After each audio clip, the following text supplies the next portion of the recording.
Dry vans. So what are dry vans used for? What are the dimensions? What kind of weight can they haul? What kinds of commodities do they typically carry? All of these things we're going to go over right now. So let's kick it off with interior dimensions first. So we know that a 53-foot dry van should be 53 feet long, but those are exterior dimensions. So on the inside, just as a rule of thumb, now every trailer manufacturer is going to have a little bit different of a trailer. It could be a couple inches difference. Typically, as a rule of thumb, the inside of a 53-foot dry van is going to be about 52.5 feet long. Now on the width, you're going to get about 100 inches, maybe 100.5.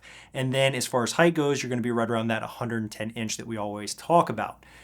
This is just rule of thumb. Now, let's jump inside one of these dry vans. So we're going to go ahead and look at some of the footage that I took over at the utility inside of one of their 53-foot dry vans and see what kind of measurements we got there, what kind of height we got before we hit the ceiling, the width, and the length.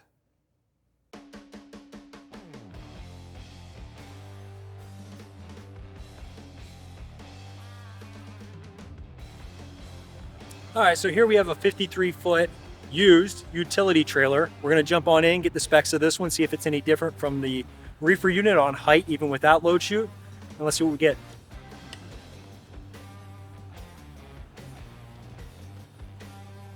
All right, so starting off with width, this trailer is right at 99.5 inches wide on the interior, so on the inside.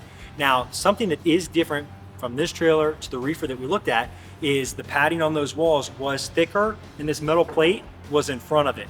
So what it did was it kicked this metal plate out so that it was even on the side of the trailer, right? So that this was flush. So there was no difference in the door. In this case, we are going to have a difference in the entry versus the actual interior of the trailer. So let's see how much we lose with these guys.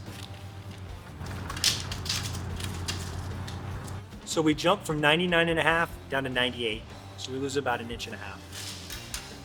Another thing to note is on the ceiling of this trailer, it doesn't have the padding that a reefer would have as well. So it's going to get much hotter in here, and that's fine. It's not supposed to stay cool necessarily, but that is going to give us a little bit more height. And so we're going to measure within these beams though. That's going to be really where we're getting cut off on our height.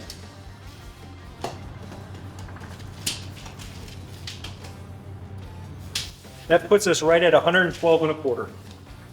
So coming to the very edge here, where the doors would actually be closed, we have 52 feet 4 inches. So we are shy of that 53 number. That's all the way to the back. So now let's look at a side-by-side comparison of our rule of thumb numbers and what we got in the field. As you can see, there is actually a pretty big difference in some of the numbers on our rule of thumb and what we actually found inside this trailer. All right, so next let's look at what kind of weights these things can haul. So as a rule of thumb, when you are using a 53-foot dry van, you're going to be able to haul about 45,000 pounds. Now, it is very important to know that that number is a rule of thumb for a good reason. It's not set in stone, and it really just depends on the kind of truck that's carrying it, right? Your tractor too, because the real number that we're trying to beat is this 80,000 pound gross number. So 80,000 pounds is the gross amount a vehicle with the tractor, the trailer, the goods, the fuel, everything, the driver himself can be on the road.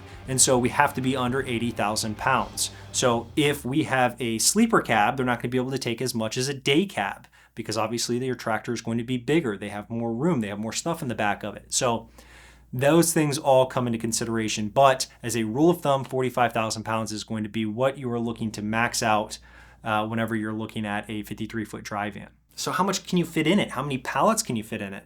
Well, in a 53-foot standard dry van, you're going to have 26 pallet positions. Now, these are standard pallets, though. This isn't a special pallet or an oversized pallet. So what is standard pallet? Standard pallet is 40 by 48. Obviously, we don't know the height because that's not the pallet. That's going to be your cargo.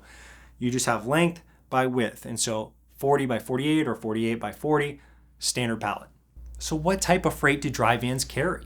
Honestly, there is way too many to even list. I mean, dry vans are the most common trailer out on the road. So instead, let's look at what make these the most common trailer. Why are more people buying dry vans than anything else?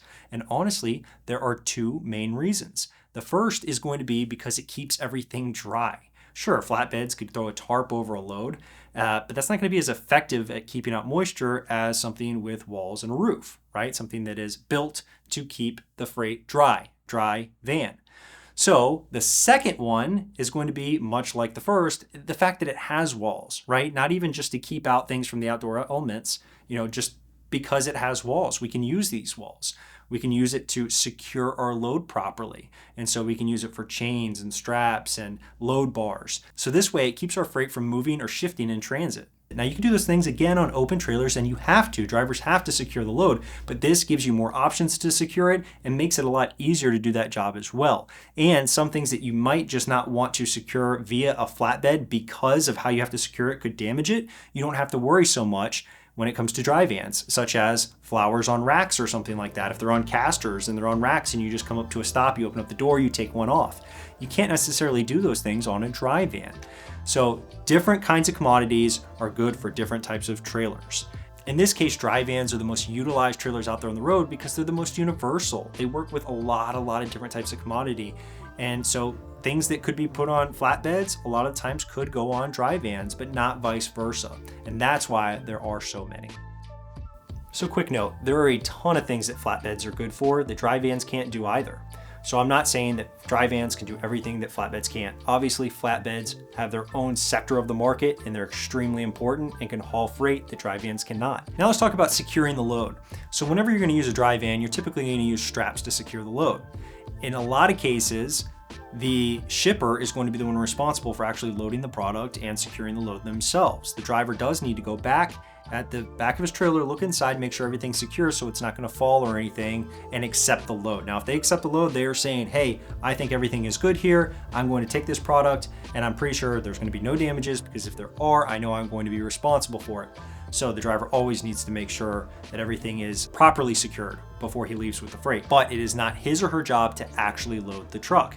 Now, there are cases where some loads are going to require driver assist or the driver to load the load himself, in which case, obviously, that needs to be discussed and the price needs to be negotiated and agreed upon before the driver actually gets to the shipper.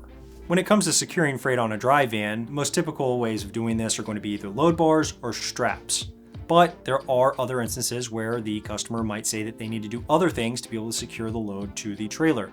An example of this is going to be actually nailing or screwing the freight into the floor of the trailer. This is something that happens a lot on furniture loads and something you need to be aware of. So the shipper will actually load in the product and then screw it to the floor of the trailer. So if the driver has an aluminum floor trailer, they can't do this load. It has to be a wood floor. For most industries, though, this is not common practice.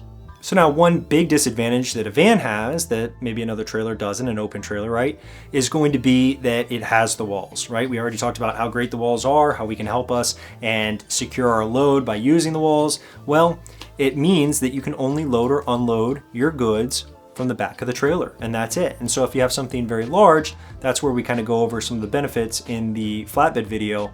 But those are going to be some of the advantages of an open trailer versus a dry van. And so lastly, I want to talk about security. One of the other main advantages of a dry van or an enclosed trailer is the fact that it is enclosed and you can put a lock on it, you can put a seal on it.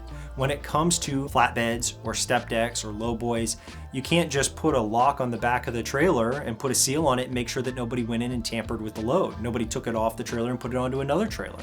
So that's really, really important, and that is the added security that a closed trailer, in this case dry vans, give you, is the security, making sure that nobody tampered with the load before it gets to the receiver.